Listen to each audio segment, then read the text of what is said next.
गांव में रहने वाला एक नौजवान लड़का अपने शांत और सरल स्वभाव के लिए पूरे गांव में प्रसिद्ध था। उसका स्वभाव इतना सरल और संकोची था कि वह किसी के भी काम को मना नहीं कर पाता था। वह सिर्फ एक बार के कहने पर किसी की भी मदद के लिए हमेशा तैयार हो जाता था। वह स्वभाव से इतना दयालु था कि उससे किसी की भी दुख और परेशानी देखी नहीं जाती थी।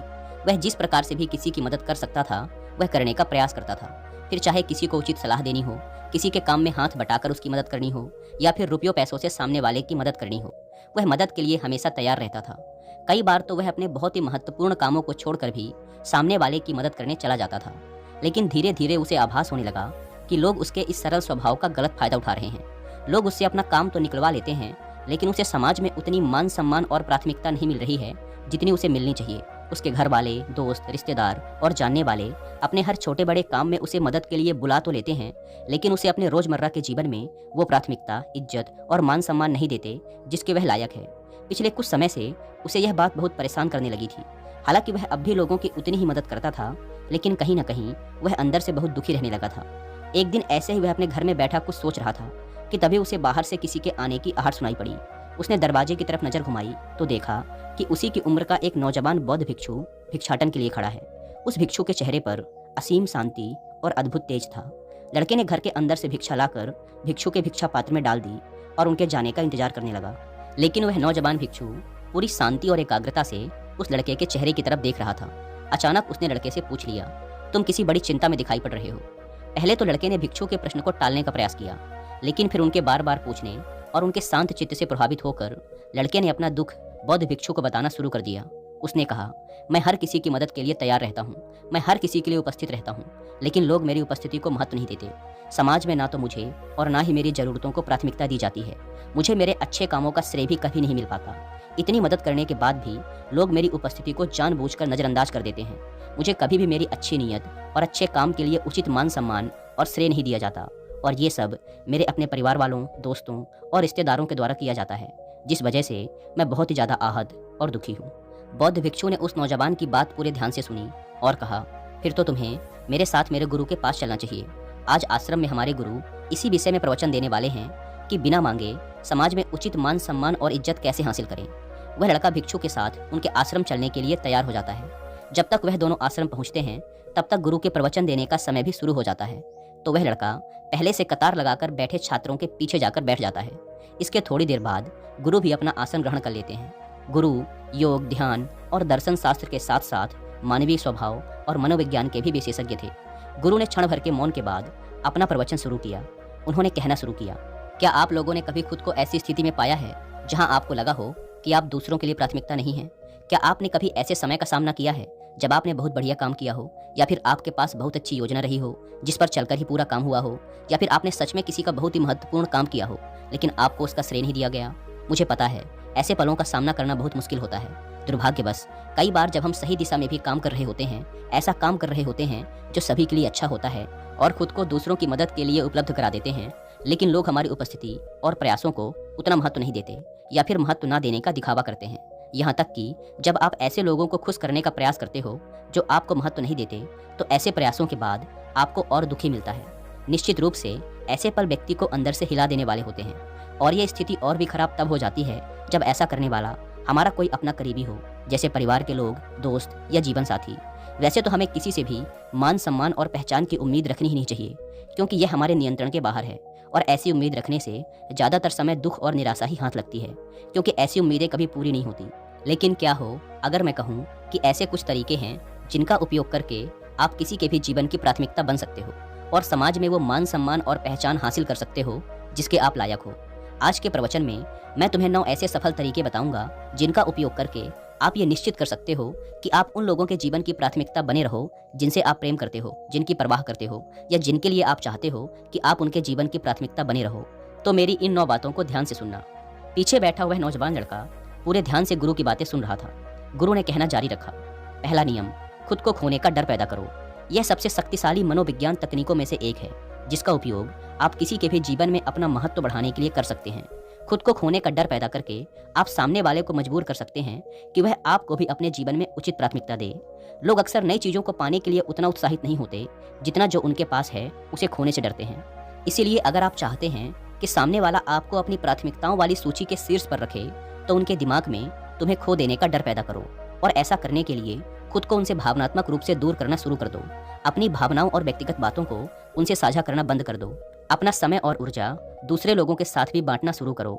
यह चीज उन्हें महसूस करवाएगी कि अब वो तुम्हारे लिए उतने महत्वपूर्ण नहीं रहे जितने पहले थे। यह एक बहुत ही शक्तिशाली तकनीक है, लेकिन इसका उपयोग बहुत ही सावधानी से किया जाना चाहिए, क्योंकि अगर आप उनसे बहुत ज़्यादा दूरी बना लेते हैं तो हो सकता है कि वो आपको वापस पाने की कोशिश करना ही छोड़ दें। इसीलिए आपको इस तकनीक का उपयोग बुद्धिमानी से और संतुलन में करना चाहिए। दूसरा नियम, अपनी उपस्थिति को कम करो। आपने अक्सर देखा होगा कि जो चीज़ कम मात्रा में होती है उसकी कीमत अपने आप बढ़ जाती है, और यही प्रकृति का भी नियम है कि जो चीज़ जितनी कम उपलब्ध होगी वो उतनी ही मूल्यवान बन जाएगी, और यही नियम मानवीय संबंधों पर भी लागू होता है। इसीलिए अगर आप चाहते हैं कि लोग आपकी इज्जत करें और आपकी उपस्थिति को महत्व दें, तो आपको अपनी उपस्थिति को कम करना होगा, क्योंकि आप जितना ज़्यादा उपस्थित रहेंगे आपकी उपस्थिति का महत्व उतना ही कम होता चला जाएगा और लोग आपको हल्के में लेना शुरू कर देंगे। लेकिन इसका मतलब ये नहीं कि आपको सिर्फ तभी उपस्थित होना है जब इसमें आपका फायदा हो या फिर आपका कोई काम बन रहा हो, बल्कि अगर आपने सामने वाले के हर छोटे बड़े काम में उपस्थित होने की आदत बना ली है तो अब समय है खुद को प्राथमिकता देने का, ये संदेश देने का कि उनसे बाहर भी आपकी एक दुनिया है। आपका समय सिर्फ उनके लिए नहीं है और ना ही आप सिर्फ उनका इंतजार कर रहे हैं। सिर्फ यह एक आदत सामने वाले की नज़रों में आपके समय और उपस्थिति का महत्व कई गुना बढ़ा देगी। गुरु ने आगे कहा, तीसरा नियम, अपने व्यक्तित्व को रहस्यमय बनाएं।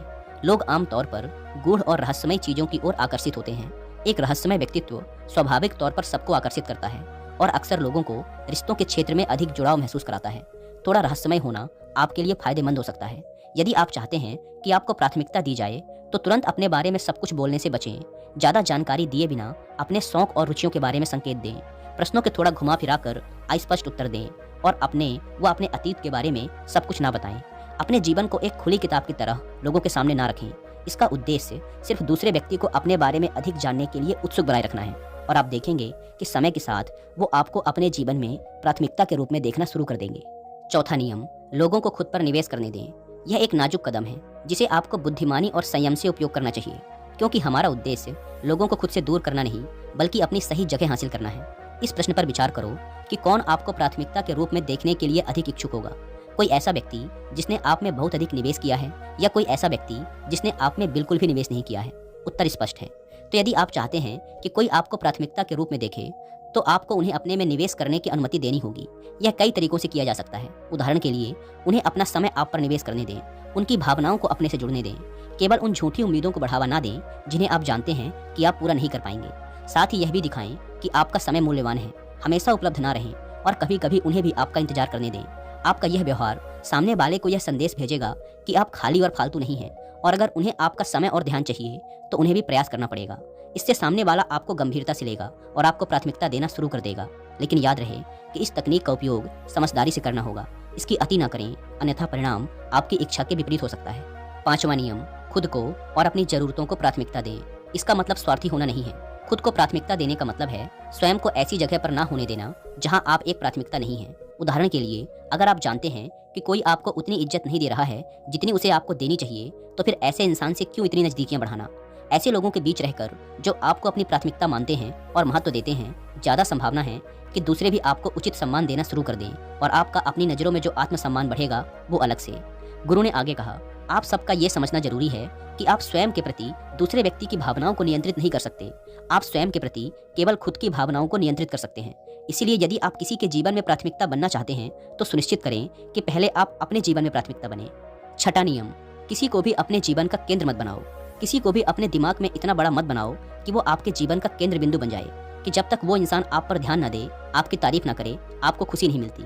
अगर उस इंसान ने कह दिया कि आज आप अच्छे लग रहे हैं या आपने ये काम अच्छा किया है तो आप खुश हो जाते हो, लेकिन अगर किसी दिन उसी इंसान ने कह दिया कि आप ठीक नहीं हो या आपका ये काम मुझे पसंद नहीं आया तो आप दुखी हो जाते हो।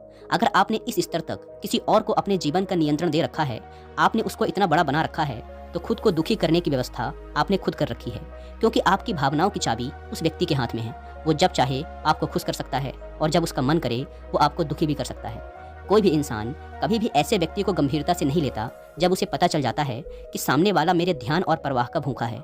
इसके विपरीत, जब लोगों को ये लगने लगता है कि आपको उनके ध्यान की परवाह नहीं है, तो वो आपकी तरफ और आकर्षित होते हैं और समय के साथ आपको और भी महत्व देने लगते हैं। सातवां नियम, हमेशा बातचीत शुरू करने वाला व्यक्ति बनना बंद करो। अगर आप ऐसे व्यक्ति हैं जो हमेशा खुद सामने वाले से बातचीत की शुरुआत करते हैं, तो अपनी इस आदत पर लगाम लगाइए। यह नियम कुछ लोगों को अजीब लग सकता है, क्योंकि अगर हम किसी के जीवन में प्राथमिकता बनना चाहते हैं तो क्या हमें बातचीत की शुरुआत करने वाला व्यक्ति नहीं बनना चाहिए? तो इसका जवाब है नहीं, क्योंकि जब आप हमेशा बातचीत की शुरुआत करने वाले व्यक्ति बन जाते हैं तो सामने वाला आपको हल्के में लेना शुरू कर देता है। वह इस बात का आदी हो जाता है कि बातचीत की शुरुआत आप ही करेंगे, इसीलिए वह अपनी तरफ से कोई भी प्रयास करना बंद कर देता है और आपको कम महत्वपूर्ण समझना शुरू कर देता है। तो फिर समाधान क्या है? समाधान है कि पहले से बातचीत शुरू करना बंद कर दो और परिणाम देखो। यदि दूसरा व्यक्ति वास्तव में आपकी परवाह करता है तो वो आपसे संपर्क करने का प्रयास जरूर करेगा। 8वां नियम, अपनी खुशी खुद बनाओ। अगर आप किसी के जीवन की प्राथमिकता बनना चाहते हैं तो यह सबसे जरूरी है कि आप अपनी खुशी खुद ढूंढें, ना कि किसी पर अपनी खुशी के लिए निर्भर करें। हालांकि किसी ऐसे व्यक्ति पर अपनी खुशी के लिए निर्भर करना बहुत आसान होता है जो हमें अच्छा महसूस कराए, लेकिन अपनी खुशी के लिए ऐसे व्यक्ति पर निर्भर रहना भविष्य में आपकी निराशा का कारण भी बन सकता है, क्योंकि वह व्यक्ति कभी न कभी आपसे दूरियां जरूर बनाएगा। इसके अलावा भी जब हम खुशी के लिए दूसरों पर निर्भर रहना शुरू कर देते हैं तो हम वास्तव में अपना जीवन नहीं जी रहे होते हैं, बल्कि सामने वाले की सोच और प्राथमिकताओं के अनुसार अपना जीवन जी रहे होते हैं, जिससे बाद में पश्चाताप और दुख हो सकता है। इसीलिए अगर आप चाहते हैं कि कोई आपको अपने जीवन की प्राथमिकता बनाए तो आपको अपनी खुशी खुद तलाशनी होगी, वो भी अपने अंदर से, क्योंकि यह खुशी न केवल लंबे समय तक रहती है बल्कि यह आपको दूसरों की नज़रों में ज़्यादा आकर्षक भी बनाती है। क्योंकि जब आप अंदर से खुश होते हैं तो आप ज़्यादा संतुलित और आत्मविश्वासी लगते हैं, जो लोगों को आपकी तरफ आकर्षित तो करता ही है, साथ ही उनकी नज़रों में आपकी एक सकारात्मक छवि बनती है, जिससे वो आपको और अधिक महत्व देना शुरू कर देते हैं। 9वां नियम, दूर जाने के लिए हमेशा तैयार रहो। जिस व्यक्ति की हम परवाह करते हैं उससे दूर जाने का विचार डरावना लग सकता है, लेकिन यह एक महत्वपूर्ण कदम है। यह दिखाकर कि आप दूर जाने से नहीं डरते हैं, आप यह संदेश भेज रहे हैं कि आप अपनी योग्यता से कम कुछ भी स्वीकार नहीं करेंगे। सही व्यक्ति स्वाभाविक रूप से आपको प्राथमिकता के रूप में देखेगा और आपको अपने जीवन में बनाए रखने का प्रयास करेगा। हमेशा याद रखें कि आपकी जिम्मेदारी सिर्फ सही काम करना है और यही आपके नियंत्रण में है। इसीलिए आपको सिर्फ इस बात के प्रति जागरूक होना चाहिए कि आपके कार्य खुद के और दूसरों की नज़रों में सही हों, और उन कार्यों को करके आपको अच्छा महसूस होना चाहिए। यह उम्मीद ना करें कि आपको हमेशा आपके अच्छे कार्य का श्रेय दिया जाएगा, ऐसा हर बार नहीं होने वाला। इन 9 नियमों का पालन करो और समय दो, लोग स्वाभाविक रूप से आपको उसी तरह से देखना शुरू कर देंगे जिसके आप हकदार हैं। अंत में मैं बस इतना ही कहना चाहूँगा कि हम सभी ने ऐसे क्षणों का अनुभव किया है जब हमें उपेक्षित महसूस करवाया गया और हमें उचित प्राथमिकता नहीं दी गई। हालांकि यह याद रखना भी आवश्यक है कि हर व्यक्ति की जीवन यात्रा अलग है और किसी दूसरे व्यक्ति की प्राथमिकताएं हमारे वास्तविक मूल्य को निर्धारित नहीं कर सकती, क्योंकि हम सब अलग हैं। इसीलिए किसी के द्वारा की गई उपेक्षा के क्षणों में अपने आत्मसम्मान को ठेस पहुंचाने की बजाय हमें इन पलों का उपयोग अपने व्यक्तिगत विकास और जीवन में आगे बढ़ने के लिए करना चाहिए। सबसे जरूरी बात यह है कि हम दूसरों पर निर्भर ना रहते हुए अपनी खुशी और भलाई का ध्यान रखते हुए खुद को प्राथमिकता दें, और जब दूसरे इस बात को देखेंगे कि आपकी पहली प्राथमिकता आप खुद हैं तो वो आपको वो मूल्य देना शुरू कर देंगे जिसके आप हकदार हो।